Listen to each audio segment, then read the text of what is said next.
Hi, I'm Miss Manovsky. I teach kindergarten, and today I'll be reading chapter 5 of Pi, and it starts on page 55. Mom! Alice came running down the stairs to report the news about Lardo and found her mother standing in the hallway with a woman she didn't recognize. You're not going to believe this, Alice began breathlessly, but her mother put a hand up to stop her. Just a minute, she said. Can't you see that I'm busy? But Mom, Lardo's... Whatever it is, it will have to wait, Alice's mother told her. Then she turned back to the woman and said, I'm sorry, what did you say your name was again? Sylvia DeSoto. I'm a reporter with Look magazine. I was wondering if you might be willing to let me interview you for an article I'm writing about your sister. Oh, Alice's mother sighed. Honestly, she said, haven't you people written enough about Polly? What else could there be left to say? Sylvia DeSoto had on a flowered dress and high heels. Her yellow hair was piled up on her head like custard on a cone. She had a beauty mark on the right-hand corner of her upper lip, and she wore thick horn-rimmed glasses that made her eyes look unnaturally large. Alice couldn't help thinking she looked like a goldfish peering out from inside a fishbowl. I'm particularly interested in the pie crust recipe, Miss DeSoto said, pulling out her notebook and flipping it open. I understand she left it to her cat, but I was wondering if you could explain to me how exactly she did that. Mom, Alice interrupted again, there's something I really need to... Not now, Alice, scolded her mother. Miss DeSoto licked the tip of her pencil and looked at Alice's mother expectantly. You were saying, she pressed, about the recipe? I have absolutely no idea why or how my sister did what she did with her recipe. For all I know, she whispered it in the cat's ear or tattooed it on his belly. And frankly, Miss DeSoto, I don't care anymore, said Alice's mother. Polly was a selfish woman who did a selfish thing, and you can feel free to quote me on that. Now, if you'll excuse me, I've got a pie to attend to. Sylvia DeSoto raised an eyebrow. A pie? My first, said Alice's mother. It's a chocolate cream, my husband's favorite. Come back in September after I've won my blueberry, and I'll be happy to let you interview me about it. Miss DeSoto looked shocked. Your blueberry? She asked. Well, someone's got to win it, said Alice's mother. Why shouldn't it be me? Forgive me, Mrs. Anderson, but the blueberry is a rather lofty goal for an inexperienced baker such as yourself, don't you think? There are some who've waited years to be recognized. Alice saw the color rise in her mother's cheeks. I may be inexperienced, Miss DeSoto, but I watched my sister make hundreds of pies, and I don't see what all the fuss is about. You've heard the expression, easy as pie. Why do you suppose people say it? The shocked expression on Sylvia DeSoto's face dissolved into a sly smile. This wouldn't be your way of trying to tell me that you've got a little secret of your own, would it, Mrs. Anderson? She asked. What do you mean? Asked Alice's mother. You said you watched your sister make hundreds of pies. Perhaps you know her recipe by heart? You're barking up the wrong tree, said Alice's mother. As I've told you, I don't know anything about my sister's pie crust recipe. According to my daughter, Polly never wrote it down. Perhaps you'd like to interview the cat. I believe you'll find him upstairs coughing up hairballs under Alice's bed. No, she won't, said Alice, unable to hold her tongue any longer. Lardo ran away last night. That's what I've been trying to tell you, Mom. He's gone. Alice's mother sighed again. My daughter has a flair in the dramatic, she explained to the reporter. I'm sure the cat is just hiding somewhere. Now, Miss DeSoto, I don't mean to be rude, but... She stopped speaking mid-sentence and cocked her head to the side. Forgive me for staring, but I've got the strangest feeling that we've met before. Your name doesn't ring a bell, but there's something very familiar to me about your face. Is there? Miss DeSoto said, patting her hair nervously. You must be mixing me up with someone else. I'm quite certain we've never met. In fact, I'm positive. Now don't let me take up even one more second of your valuable time. Best of luck finding your kitty cat, little girl. And best of luck winning that blueberry, Mrs. Anderson. Trust me, you're going to need it. And just like that, she was out the door, leaving a wisp of flowery perfume behind her. What do you suppose she meant by that? Alice's mother asked. You're going to need it. That's rather rude, don't you think? Shouldn't we go look for him? Alice asked. Look for who? Her mother answered absently. Lardo, Mom. Look around the house. I'm sure he's just hiding somewhere. I did look. He's not here. Maybe we should put up some signs around the neighborhood in case somebody finds him. You do what you want, Alice's mother told her. I have a pie to make. It was obvious to Alice that her mother wasn't the least bit concerned about Lardo having run away, but her Aunt Polly had trusted Alice to take care of him, and she couldn't just let him wander around in the world all by himself. What if he got sick? What if he starved to death or got hit by a car? Alice would never forgive herself. If I was Lardo, where would I go? She asked herself. The answer was so obvious, she felt silly for even having taken the time to answer the question. 2 seconds later, she was on her bike, pedaling off in the direction of the pie shop. Alice hadn't been back to pie since her Aunt Polly had passed. Seeing the place without her aunt in it was not going to be easy, but pie had been Lardo's home too, so it seemed like the most logical place to start looking for him. The route she took happened to lead past the Needleman's house, where Alice caught sight of Nora jumping rope in the driveway by herself. She was pretty sure that Nora had seen her too, but neither of the girls waved. 5 minutes later, Alice arrived at the pie shop, and to her surprise, she found the door standing wide open. Hello? She called. Is anybody here? Alice thought maybe she would find Reverend Flowers inside, since the pie shop belonged to him now, but when she stepped through the door, she gasped. The shop was a total wreck. Broken dishes and pans were strewn across the floor, the pie safes tipped over, their lovely hammered tin doors torn from their hinges. Everything had been knocked off the shelves, and when Alice looked into the pantry, it was even worse. Giant sacks of flour and sugar had been slashed open, and every basket and barrel overturned and dumped out. A drop of sweat trickled down the back of her neck as Alice climbed the stairs up to Polly's apartment. Kitty, kitty, kitty, she called nervously. The door of the apartment was ajar, so Alice gently pushed it open with the toe of her shoe.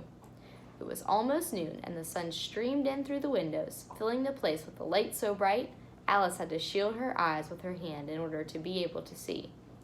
Blinking and squinting, she stepped into the apartment and nearly had a heart attack. Standing in the middle of the room was a tall figure in a dark cap, clutching a wooden baseball bat with both hands and winding up to take a swing at her head. No! Alice shrieked, falling to her knees and covering her face with both hands. She held her breath and waited for the end to come. When nothing happened, she inched 2 fingers apart and peeked out between them. Charlie Erdling was staring down at her, with his mouth hanging open. Good gravy, Alice, he said, lowering the baseball bat. You shouldn't creep up on a person that way. I almost beaned you. Alice's terror did a fast U-turn and zoomed right past relief to anger. Are you nuts? She shouted, jumping to her feet. You could have killed me. And how dare you wreck Aunt Polly's pie shop after she was so good to you? I didn't do it, Charlie insisted. The place was like this when I got here. See, I was on my way to the ball field to fungo some baseballs when I noticed the door was open and I stopped to close it. I saw the mess inside the pie shop, so I grabbed my bat and snuck upstairs to see if I could catch him in the act. Catch who in the act? Alice said. The burglar, said Charlie. Whoever did this came looking for something. You can tell by the way he tore the place up. Alice looked around the room. Every cabinet and drawer had been yanked open and gone through. Even the cushions on the couch had been slit open and the stuffing pulled out. Charlie was right. Whoever had done this was clearly looking for something. But what? Aunt Polly had led a simple life and had very few possessions. The most valuable thing she owned was the pie crust recipe, and by now, everyone knew what happened to that. The only things she cared about were people, pie, and lardo. And then it occurred to Alice. Her Aunt Blueberry's medals were made of gold. That must have been what the burglar was after. She rushed into the bedroom, and sure enough, there was the cardboard box lying empty on the rug. What was strange, though, that although the box was empty, the medals were still there, scattered haphazardly across the floor. Alice gathered them up and did a quick count. 13, not a single one was missing. I don't get it, she said, looking at the pile of shiny medals, each with its cluster of blueberries embossed on the front. If the burglar wasn't after these, what could he been looking for? Maybe he was looking for a pie, said Charlie. Your auntie did sure make some good ones. Did you ever taste her key lime? One bite of that pie and you'd swear you'd gone straight up to heaven. I sure am going to miss it. Do you have a favorite too? It seemed that everyone in Ipswich had a pie they were going to miss more than any other, and Alice was no exception. Peach, she told Charlie. Since Aunt Polly wouldn't have the thought of using canned fruit, she had only made that pie for a few weeks during the summer when Pennsylvania peaches were at the height of ripeness. If you bit into one, the juice ran down your arm all the way to your elbow. Just thinking about the way that pie tasted made Alice want to cry. So what do you think? Was it pies he was after? Charlie asked. Alice shook her head. Who would go looking for a pie under a bed? Must have been some stranger from out of town, said Charlie. Everyone around here knows that the only thing your auntie kept under her bed besides those medals was lardo, and nobody in their right mind would want to steal him. In the excitement of discovering the break-in and almost getting her head bashed in with a baseball bat, Alice had forgotten all about looking for Lardo. Have you seen him? She asked Charlie. He jumped out the window last night and ran away. I never saw Lardo jump, said Charlie. Mostly he waddles. Lardo was getting on in years, and his big belly tended to slow him down a bit. Okay, so maybe he waddled out the window, Alice said. The point is, he's gone, and I'm going to try to find him. Did you examine the scene of the crime? Asked Charlie. What crime? Oh, that's just something they say on Sky King. You ever watch that show? Out of the blue of the western sky comes Sky King, Charlie said, imitating the deep voice of the announcer. Then he stuck his arms straight out from his sides and used his tongue to make a sound like the buzzing of an airplane motor. Sky King happened to be one of Alice's all-time favorite television programs. The main character was a cattle rancher from Arizona who solved crimes on the side. He and his young niece Penny flew around and chased bad guys together in a little airplane called Songbird. Alice had actually been considering to try to grow out her hair that summer so she'd be able to wear it in the same kind of ponytail Penny had.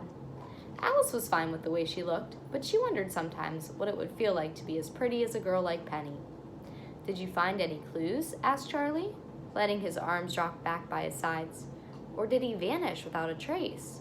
Clearly, Alice wasn't the one with a flair for the dramatic. I found a paw print on the windowsill in my room, she reported. Anything else? Charlie asked. Alice thought for a minute. I heard a noise, she said, in the middle of the night. I thought maybe I dreamed it. What kind of a noise?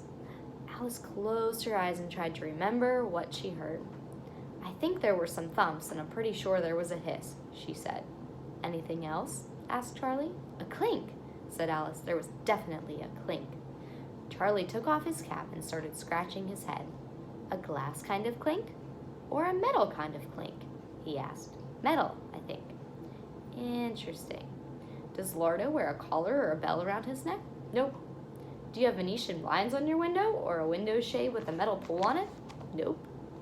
Charlie's eyes got very wide.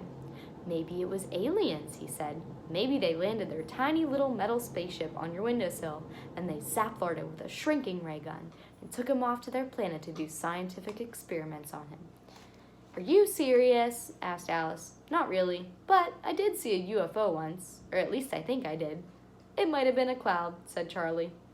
What do you think Sky King would do if his cat ran away, and the only clues he had to go on were some thumps, a hiss, and a clink? Alice asked Charlie. I don't think Sky King has a cat, he said. That's not the point, Alice told him. What I mean is, if Sky King was here right now, what do you think he would do? I think he'd offer to come over to your house and try to help you figure out what made those sounds, said Charlie. Then he grinned and patted his stomach. I also think he might wonder if you were going to offer him something for lunch when he got there. Do you like cream cheese and olive sandwiches? Alice asked. Charlie wrinkled his nose. Got anything else? Peanut butter and jelly. Now you're talking. Alice had never invited a boy over to her house for lunch before, but if Charlie Erdling was willing to help her look for Lardo, the least she could do was give him a peanut butter and jelly sandwich. Let's go, she said, heading for the stairs. Charlie hesitated. Shouldn't we call the police first? He asked. To report the break-in? There was no phone in the pie shop anymore. Polly decided to have it disconnected. Anyone who wants to talk to me is welcome to stop by the shop for a slice of pie and some chit-chat, she always said. We can call the police from my house, Alice said. Charlie hesitated again. Maybe we should bring your auntie's medals with us, he suggested, in case the burglar changes his mind and decides to come back for them. They must be pretty valuable, being gold and all. He had a point, so Alice gathered up the medals, put them back in the cardboard box, and carried it downstairs. They locked the door from the inside and pulled it closed. Then Charlie retrieved his bike from behind the pie shop, and the two of them headed off together toward Alice's house. As it turned out, there was no need to call the police, because as Alice and Charlie rode past the parsonage, they saw Chief Decker sitting on the sun porch with Reverend Flowers, drinking iced tea and shooting the breeze. Before the kids could even finish telling what had happened at the end of the pie shop, the chief had jumped into his cruiser and raced off with the siren wailing. Alice took the same route home, which meant that she and Charlie had to ride past the Needleman's house. "Hey, look," Charlie said, pointing. "There's Nora." Nora had put her jump rope away and was lying on a blanket in the front yard, sunbathing in her bathing suit. "So what?" said Alice. "So nothing," Charlie responded.